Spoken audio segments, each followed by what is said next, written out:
Assalamualaikum warahmatullahi wabarakatuh. Perkenalkan, nama saya Dida Kusmanisi. Saya adalah guru geografi di SMA Negeri 1 Parongpong, Kabupaten Bandung Barat. Terdapat beberapa komponen di dalam penginderaan jauh. Yang pertama adalah sumber tenaga. Nah, sumber tenaga ini diperlukan dalam penginderaan jauh untuk menyenderai suatu objek di permukaan bumi agar bisa memantulkan gambar ke sensor. Sumber tenaga dalam penginderaan jauh terbagi menjadi dua, yaitu pertama tenaga alami. Misalnya dari tenaga sinar matahari, bulan, kemudian yang kedua tenaga buatan. Tenaga buatan ini adalah gelombang mikro. Penginderaan jauh yang menggunakan tenaga matahari disebut penginderaan jauh pasif, sedangkan yang menggunakan tenaga buatan dinamakan penginderaan jauh aktif. Yang kedua adalah atmosfer. Atmosfer memiliki beberapa lapisan dan mengandung gas-gas yang dapat merambatkan gelombang elektromagnetik. Atmosfer selektif terhadap panjang gelombang. Hanya sebagian kecil tenaga elektromagnetik dari radiasi matahari yang dapat mencapai permukaan bumi. Bagian spektrum elektromagnetik yang mampu melalui atmosfer dan dapat mencapai permukaan bumi disebut jendela atmosfer.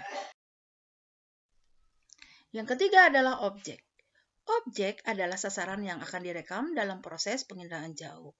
Objek penginderaan jauh meliputi kenampakan yang ada di permukaan bumi, baik di litosfer, atmosfer, hidrosfer, biosfer, dan antroposfer. Komponen keempat adalah sensor. Sensor adalah alat perekam data spasial. Sensor dapat berupa kamera maupun sensor elektromagnetik. Kemampuan sensor untuk merekam gambar terkecil disebut resolusi spasial. Semakin kecil objek yang dapat direkam oleh sensor, semakin baik kualitas sensor tersebut dan semakin baik resolusi spasial dari citra yang dihasilkan.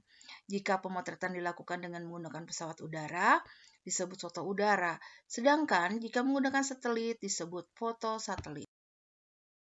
Yang kelima adalah citra. Citra merupakan hasil akhir yang diperoleh setelah proses perekaman di udara. Citra ini dapat berupa gambar 2 dimensi maupun gambar 3 dimensi. Citra inilah yang nantinya akan dianalisis menggunakan stereoskop untuk berbagai kepentingan pengguna. Yang keenam, perolehan data. Nah, perolehan data ini dilakukan secara manual dan digital. Cara manual dilakukan dengan interpretasi secara visual. Nah, dan cara digital dilakukan dengan menggunakan komputer. Foto udara ini umumnya diinterpretasikan secara manual, sedangkan hasil data elektrik menggunakan komputer. Yang ketujuh adalah pengguna data. Nah, pengguna data ada dari penginderaan jauh ini bisa perorangan, lembaga pemerintah maupun swasta. Sekian dan terima kasih. Semoga bermanfaat bagi kita semua.